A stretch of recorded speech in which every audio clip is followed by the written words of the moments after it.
What is this? What is this? Ba. B.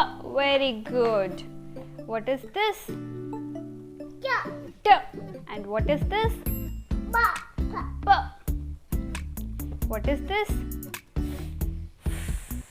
Hi guys, in this video I'll be talking about how you can teach your kids phonics at home and I'm going to share 6 techniques with you जिनकी help से आप easily phonics पढ़ा सकते हैं। तो सबसे पहले बात कर लेते हैं what is phonics और phonics पढ़ाना बच्चों को क्यों ज़रूरी है। phonics होते हैं अल्फ़ाबेट के साउंड्स, जैसे कि मैंने कहा A for apple, तो A जो है वो तो अल्फ़ाबेट का नेम हो गया, लेकिन अल्फ़ाबेट A की साउंड होती है ए। तो बच्चे को ऐसे ही सारे अल्फ़ाबेट के साउंड पढ़ाने को बोलते हैं फोनिक्स पढ़ाना। फोनिक्स पढ़ाने का एक फ़ायदा ये होता है डिफ़िकल्ट से डिफ़िकल्ट वर्ड, ट्रिकी से ट्रिकी वर्ड बच्चे यूँ रीड कर लेते हैं, इसीलिए आजकल फोनिक्स का कंसेप्ट सबसे पहले पढ़ाया जाता है। अब बात आती है कि अल्फ़ाबेट पहले पढ़ाएं या फोनिक्स पहले पढ़ाएं, तो अगर मुझसे पूछें तो मैंने वियान को अभी तक अल्फ़ाबेट्स नहीं पढ़ाए हैं। मैंने स्टार्टिंग की है फोनिक्स से, क्योंकि मैं चाहती हूँ कि उसका जो बेस है रीडिंग बेस पहले बन जाए। अब कई लोगों को ये लगता है कि अभी से ही बच्चों के ऊपर इतना प्रेशर क्यों डालना है कि अभी से फोनिक्स पढ़ाओ। तो इसका सिंपल सा आंसर ये है कि it totally depends upon the techniques you are using. अगर आप सही टेक्निक्स यूज़ कर रहे हैं तो वो बच्चे के ब्रेन पे प्रेशर की तरह नहीं पड़ेगा। अगर आप वही लेक्चर मेथड और पेन और पेपर यूज़ करके बच्चे को पढ़ा रहे हैं तो ज़रूर उसके ब्रेन पे प्रेशर पड़ेगा। तो आज मैं आपको जो टेक्निक्स बता रही हूँ उससे बच्चे खेल खेल में फोनिक्स कब सीख जाएंगे उन्हें खुद भी नहीं पता चलेगा। And before starting with the activities मैं आपको बताना चाहती हूँ कि अगर आपने अभी तक फोनिक्स स्टार्ट नहीं किया है और आप अगर अल्फ़ाबेट स्टार्ट कर चुके हैं तो प्लीज़ बीच में स्किप मत कीजिए, आप अल्फ़ाबेट के साथ ही गो थ्रू कीजिए और आप इन एक्टिविटीज़ को यूज़ कर सकते हैं अल्फ़ाबेट्स पढ़ाने के लिए। और अगर आप अभी फोनिक्स स्टार्ट कर रहे हैं, आज ही पढ़ा रहे हैं, तो आप सिर्फ़ और सिर्फ 2 अल्फ़ाबेट साउंड एक दिन में इंट्रोड्यूस करेंगे, उससे ज़्यादा नहीं। नाउ तो क्वेश्चन अराइजेस कि हमें क्या ABC से ही शुरू करना है। ऐसा कुछ नहीं है कि A से ही स्टार्ट करना है, आप कोई सा भी अल्फ़ाबेट ले सकते हैं। मैंने सबसे पहले F अल्फ़ाबेट लिया था और T अल्फ़ाबेट लिया था, क्योंकि उनकी फॉर्मेशन बहुत आसान है। बच्चों को पता है कि F कैसे बनेगा, एक स्टैंडिंग और 2 स्लीपिंग लाइन लगा के बनेगा। जब भी आप अल्फ़ाबेट स्टार्ट करें, जैसे कि आज मैंने उसे बताया कि ये है बेटा F, आपको उसके सामने F नहीं बोलना, आपको बोलना है दिस इज़, क्योंकि F की जो फोनिक साउंड होती है इट इज़। और उसके साथ ही आपको एग्जाम्पल्स देने हैं से कौन कौन सी चीज़ें स्टार्ट होती हैं, fan, fish, forest, fire, whatever your child understands from F, you have to give example of that particular object. अब स्टार्ट करते हैं हमारी एक्टिविटीज़ के साथ। पहली एक्टिविटी है हमारी क्ले एक्टिविटी। इस एक्टिविटी में आपको क्या करना है, आपको क्ले को रोल करके उससे अल्फ़ाबेट्स बनाने हैं। सब बच्चों को क्ले से खेलने में बड़ा मज़ा आता है और अगर इसमें हम थोड़ी सी अपनी टीचिंग मिला दें तो अच्छा सा एजुकेशनल पैकेज तैयार हो जाएगा। Now let's move on to activity number 2। इस एक्टिविटी में हम यूज़ करेंगे फ्लैश कार्ड्स। ये फ्लैश कार्ड्स आप इजीली ऑनलाइन मंगा सकते हैं, लिंक नीचे डिस्क्रिप्शन बॉक्स में है। जो भी फ्लैश कार्ड आप मंगाएं उसमें एक चीज़ देख लें कि अपर केस लोअर केस दोनों तरह के अल्फ़ाबेट्स होने चाहिए और जो पिक्चर है वो काफ़ी क्लियर होनी चाहिए। The rabbit, rabbit is for, now give me the tomato. Where is the tomato? Tomato is for T. Now give me an apple. Apple is for और इन फ्लैश कार्ड्स को आप यूज़ कर सकते हैं बच्चों की वोकैबुलरी पावर को increase करने में।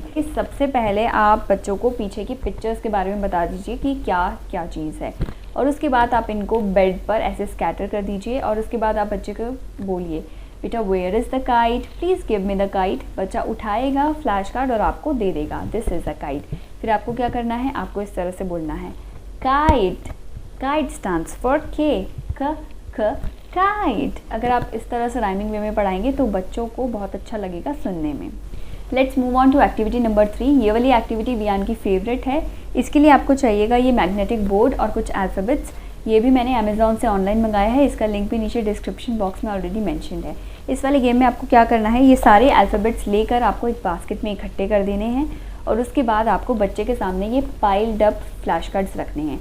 बच्चा एक एक फ्लैश कार्ड उठाएगा इस तरह से। उसके बाद आप पूछेंगे बेटा what is this, will say it's ख, K stands for kite। ये बताने के बाद आपको बच्चे को वो बास्केट हैंड ओवर करनी है जिसमें आपने ये सारा अल्फ़ाबेट्स रखे हुए थे। उसके बाद अल्फ़ाबेट उठा के बच्चे को इस बोर्ड पे पेस्ट करना है। तो you have the flash cards here, you have the magnetic board and you have this. Which alphabet is this? D. Now find D from here. Yes, paste it on the board. Very good. Now again, second alphabet. What is this? What is this? Huh? T. T says tomato. Now take it, tomato. T. Very good. Now give. What is this? P. P for parrot. Now we'll find P. Where is it? Paste it on. मुझे ऐसा लगता है कि बच्चे को light और music वाले toys दिलाने से अच्छा है कि हम ये एजुकेशनल चीज़ों में इन्वेस्ट करें, क्योंकि ये हमें लॉन्ग टर्म में काम आती हैं। बात ये आती है कि आप इनको और किस तरह से यूज़ कर सकते हैं। ये फ्रिज मैग्नेट्स की तरह भी यूज़ किए जा सकते हैं। तो मैं क्या करती हूँ, जैसे मैंने उसे 3 अल्फ़ाबेट्स पढ़ाए तो मैं वो तीनों के तीनों अल्फ़ाबेट्स निकाल कर उसे फ्रिज पे चिपका देती हूँ। मॉर्निंग में जब वियान उठकर किचन में आता है तो उससे पहले पूछती हूँ कि बेटा what is this, do you remember what is this. अगर बच्चा सही बताता है तो ठीक, गलत बताता है तो 1-2 बार आप उसे बता दीजिए और ये मैग्नेट्स वहीं पर छोड़ दीजिए। और डेली अगर आप रिवाइज़ कराएंगे तो बच्चा उसे बहुत जल्दी सीख जाएगा। और our 4th activity is super easy activity. इसमें आपको सिर्फ एक स्केच पेन चाहिए और एक ड्राइंग फाइल चाहिए। आपको क्या करना है, बच्चे के सामने बैठ जाना है, ड्राइंग फाइल उसकी तरफ सीधी रख देनी है और जो भी अल्फ़ाबेट आप बच्चे को स्टार्ट कराना चाहते हैं उसको आपको ड्रॉ करना है इन द मैनर कि वो बच्चे को सीधा दिखाई दे, जैसे कि मैं इस वीडियो में कर रही हूँ। Car. Okay, tell me what is this. Sense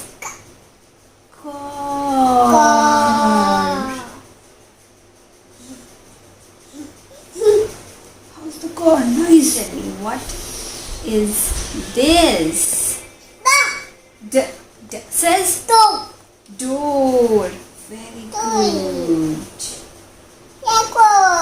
Yes, this is the door. What is this? And H says apple.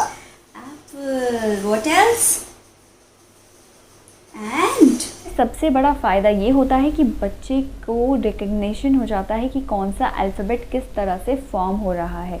Basic formation जो है वो बच्चे को पता चलती है। प्लस अगर आप उसके साथ ही साथ पिक्चर्स भी बनाएं, क्योंकि हमारी ड्राइंग इतनी भी ख़राब नहीं है कि हम छोटी छोटी पिक्चर्स नहीं बना सकते हैं। मेरी ड्राइंग भी बहुत अच्छी नहीं है, but I can make fan, I can make small lion. अगर आपको नहीं आता है तो आप यूट्यूब से सीख सकते हैं।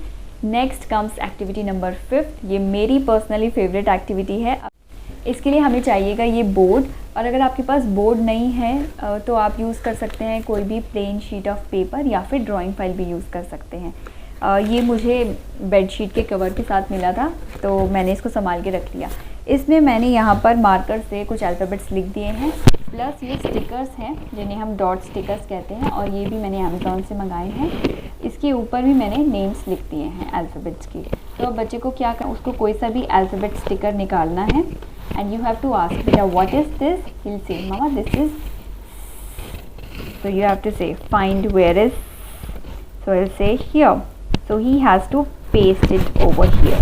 तो ये भी काफ़ी अच्छी एक्टिविटी है बच्चे को फन वे में अल्फ़ाबेट या फिर फोनिक्स सिखाने के लिए। Now 6th activity is really very easy activity. इसमें आपको बच्चे को राइम के थ्रू सिखाना है।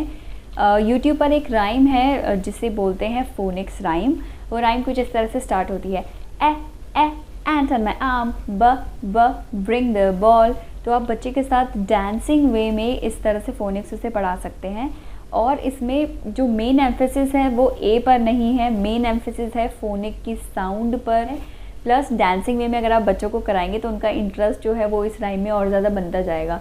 तो फिर आप कभी कार में कहीं जा रहे हैं तो आप ब्लूटूथ के ज़रिए उसे प्ले कर सकते हैं। तो ये वाली राइम को बच्चों की लाइफ का एक पार्ट बना दीजिए। प्लस राइम में बच्चों का कुछ नेचुरल इंटरेस्ट भी होता है, तो क्यों ना उनके इंटरेस्ट को एजुकेशन के साथ ब्लेंड करके एक परफेक्ट रेसिपी को बनाया जाए।